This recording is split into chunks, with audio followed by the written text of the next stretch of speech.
So today marks Juneteenth, a day commemorating the moment in 1865 when enslaved African Americans in Galveston, Texas, finally learned they were free.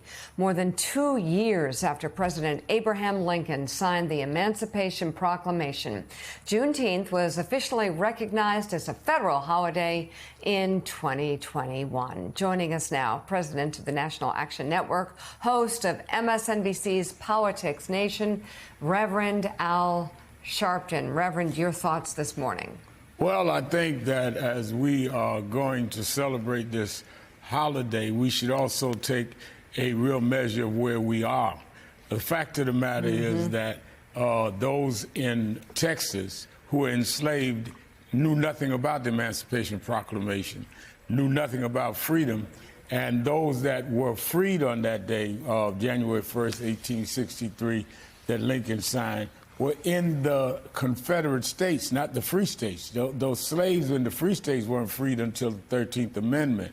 Even then, people in Texas weren't freed until General Granger came in this date in 1865 and let them know they were free. So all of this is American history, and certainly history for African Americans, at a time that history is being challenged to be taught in certain schools under this administration, and some states are trying to eliminate this. And I don't think that it is healthy, not only for those of us that are the ones that have ancestors that were enslaved. It's not healthy for the country to show the progress this country made in fighting slavery, of instituting the Emancipation Proclamation. It should be a way of us saying that we should continue to grow together rather than to try to eliminate the story from being told. And Rev, of course, you and I were talking about 10 years ago. We were in Charleston, South Carolina, talking about the horrific murders that took place there a decade ago. And obviously, families got together. You have talked about this for some time. But here we are 10 years later, and just as those families suffered and remembered those lives that were lost, 10 years later, we see history being lost. We see the history of black leaders, of cultural leaders being erased from parts of our government. Where are we as a nation on the issue of race, and where do you think we move forward together past this time that unfortunately shows far too many people want to put the progress behind us? No, I think that we're challenged, and if we study history, we know there's always been one or two steps forward, then a push back. The Civil Rights Act came after we saw many of the tragedies that led to it. In 1963, Dr. King's March on Washington, where the nation rose to really hearing great oratory with I Have a Dream. But just a month and a half later, they bombed a church in Birmingham and killed 4 little girls. That tragedy, the step back, led to the Civil Rights Act of '64. The beating of John Lewis and others on the Edmund Pettus Bridge, which was so graphic to the world, helped lead to the '65 Voting Rights Act. So I think when we saw Charleston, and I remember like it was yesterday sitting there, you built a set. You and Mika sat right there in front of where the massacre happened at Mother Emanuel AME Church. We saw the country start dealing with race, then again with George Floyd. But now we're seeing the setback. We're seeing the backlash. And I think that if we understand our history, we know it's always going to be 1 or 2 steps forward, 1 backward. We've got to keep going, and we have to do it together. The rise of racial attacks, the rise of anti-Semitism,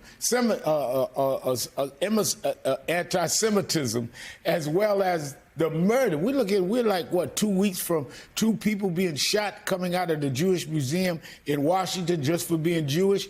All of this must be seen in one context, because if you have hate crimes against some, you justify it against you. You know, the actual history of Juneteenth has always fascinated me. Part of the story, as I understand it, is also that slave owners who were in other parts of the South, recognizing that the Emancipation Proclamation meant the beginning of the end for their economic system and way of life, started moving the enslaved people that they had west toward Texas, hoping that they could evade the Union Army. And, you know, you think about that, the cruelty of it, the disgust it provokes in us now, today in 2025. And I think about that as the story of justice deferred, but not denied. And there's a perpetual hope that you have as a Black American that one day we too will be made whole. I think this is a very bittersweet Juneteenth because so much of the progress that even within a living generation has been made. So my father's generation is now facing fierce opposition, retrenchment, rollback of civil rights. And yet, when you look over our history, that is the history of the country that the Reverend mentioned, which is you take 2 steps forward, 3 steps back.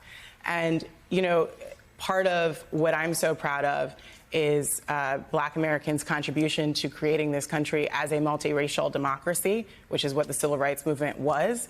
We should all embrace that together. And, you know, you can't stop. We should maybe stop calling it a holiday. It should be a day of remembrance. It should be a day of remembrance, a remembrance of inequity, historical inequity, where Black people in this country continue every day to play catch up. And they catch up, they get close to catching up, and then they fall back a bit. But remember it. Remember our history. We do not teach our history properly in this country. We just don't. No, I think that that's important. Yeah.